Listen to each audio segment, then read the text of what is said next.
In 1978, a film appeared that many people believed was a real snuff documentary. It showed autopsies, executions, animal slaughter, scenes so disturbing that viewers reportedly fainted and walked out of the cinema. It was called Faces of Death.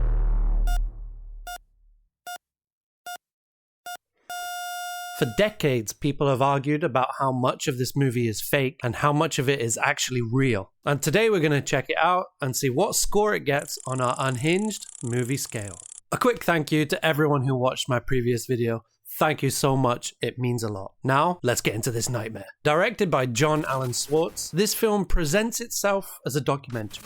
Narrated by a fictional pathologist called Dr. Francis B. Gross, which sounds like an amazing Austin Powers villain. I wanna hump a lot. This film pretends to be educational. In reality, it's just an excuse to show people and animals dying in increasingly disturbing ways. Much of it is staged, but some of it, perhaps too much, is real. And over the past 20 years, I've compiled a library of the many faces of death. Which in a post-internet world made this movie infamous. Its reputation got so extreme that a teacher actually got sued for showing it to students, and one teenage killer reportedly claimed that it inspired him to kill. Whether that's true or not, stories like these help turn Faces of Death into one of the most notorious movies ever made. Every movie in this series gets scored on the Unhinged scale. 3 categories: jump scares, graphic violence and gore, and disturbing themes. Then we tally it up and see where it scores on the MDMOPE list. Not MDMOPE list, MDMOPE list. Okay, I need to get used to that. So, let's get into it. This movie wastes absolutely no time at all easing you in. The first thing we see is an open heart surgery. No warm up, no lube. This movie is going in dry. Straight into an open human chest cavity. That earns the movie our first gore point.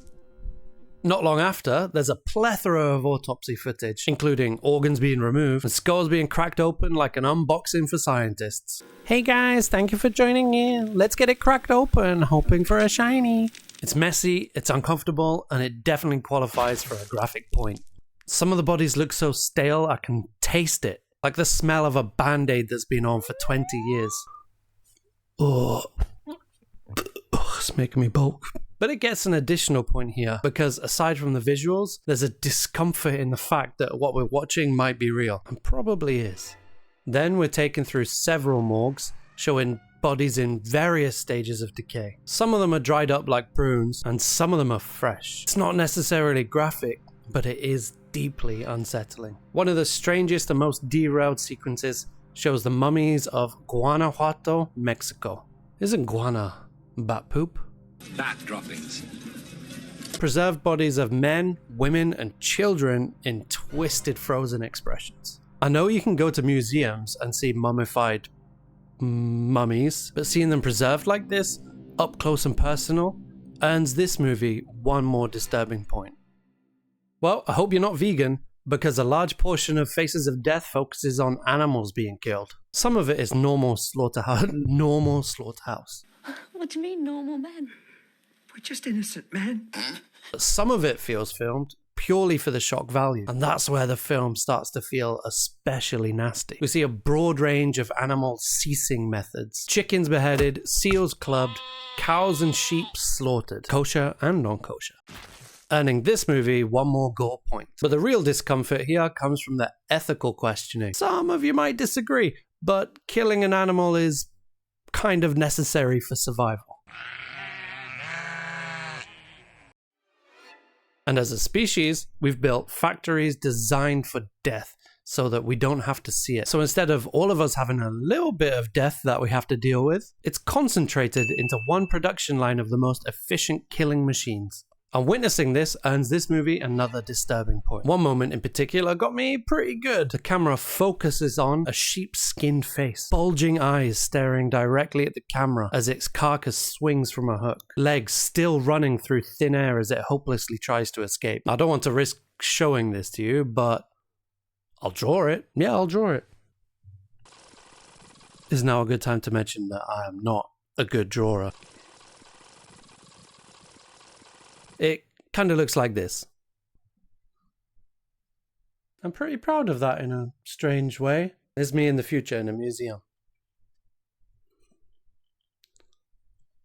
That imagery of the sheep made me gape. Let me explain. This is our first gape moment. If a movie genuinely makes my jaw drop, it gets a gape point to show you guys that there's some genuine shock value in this movie. Something to add as a tiebreaker. And of course, we have to talk about the most infamous scene of this movie, the monkey brain dinner scene. A group of diners sit around a table and crack open a screaming monkey skull. They then have the brain served to them on a nice little plate. It's both graphic and ethically disturbing. If I can get closer to God by eating brains, why not? Even though this reporter's tight budgie smugglers might be the biggest crime, the film then shifts into other real-life crime and punishment. There's scenes involving criminal investigations, more dead bodies of adults, and children in morgues, building up to a crescendo of various executions. One particularly shocking moment shows a man being executed in an electric chair, eyes covered with a bandage, blood pouring from his holes. So this is what we see at first. With a metal cap on, tape and tissues over his eyes, wrapped in at the chin. That's what we see at first. Then we see this.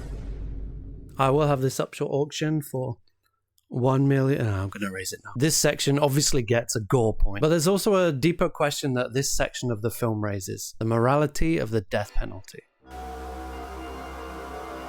Quick game for you. Earlier, we saw a trained assassin with his rifle. Let's see if you can guess what he shoots. Drop your guesses in the comment section below and we'll get back to it in a moment.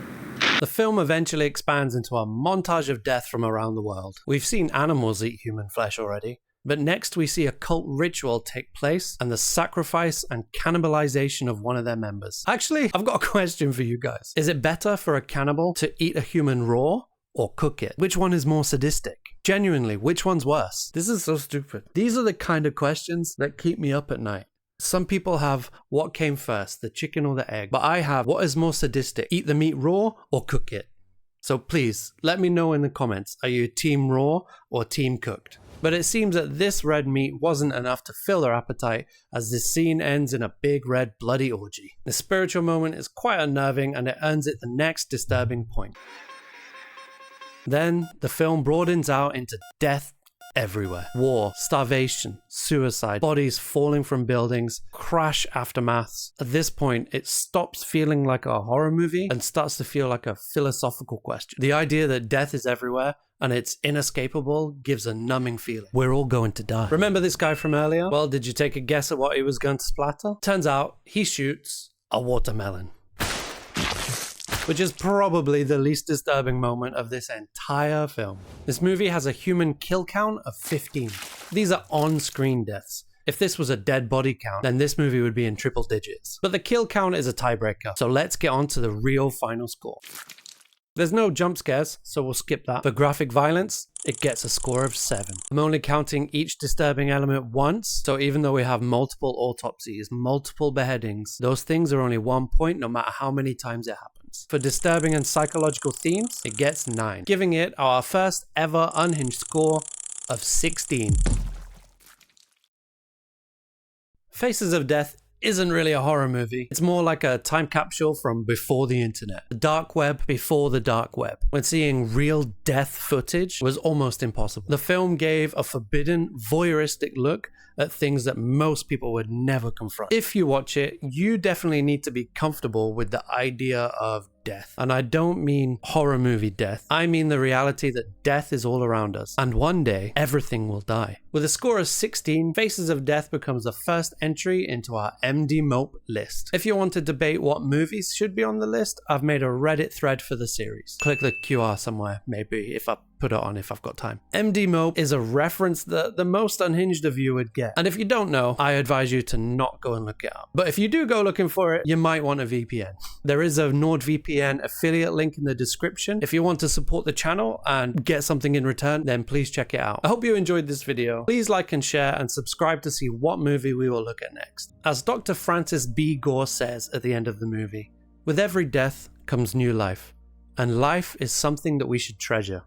So remember, whether it's watching someone's heart slow down in their cracked open chest, or eating some lovely slices of watermelon, there's always something to smile about. Goodbye. It'll be worse than this if you don't. Oh, you're just kidding. You'll love this. Goodbye.